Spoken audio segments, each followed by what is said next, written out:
షహాజీ భోన్స్లే ఆయన తండ్రి. ఆ జీజీబాయి పరదేవతని గొప్ప ఆరాధన చేసింది. అమ్మా, ఎక్కడ చూసినా అకృత్యాలే, ఎక్కడ చూసినా అరాచకమే, ఎక్కడ చూసినా సనాతన ధర్మాన్ని అణిచివేయడమే. ఇటువంటి స్థితిలో ఈ ధర్మాన్ని కాపాడడానికి ఒక కుమారుణ్ణి నాకు కటాక్షించమని ప్రార్థన చేసింది. కొన్ని సంవత్సరాలుగా భర్త వేరొక చోట కొలువు చేస్తున్నాడు. ఆయన వచ్చాడు. ఆ రోజున రాత్రి పడుకున్నారు.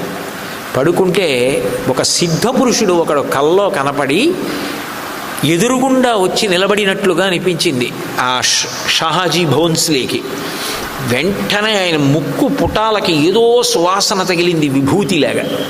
ఆయన కళ్ళు తెరిచి చూశాడు, లేవలేకపోయాడు. బంగారు రంగులో మెరిసిపోతున్నాడు ఒక యోగి. చేతిలో మామిడి పండు పట్టుకొని, నీ భార్య సనాతన ధర్మ పరిరక్షణ చెయ్యగలిగిన తేజోమూర్తి అయిన కుమారుడు కావాలని అడుగుతోంది. ఈ పండు పట్టుకెళ్ళి నీ భార్యకి అని చేతిలో పెట్టాడు. ఆయన అట్లాగే చిత్తరువులా ఉండిపోయాడు షహాజీ భోన్స్లే. ఆ వచ్చిన వ్యక్తి అంతర్ధానమైపోయాడు.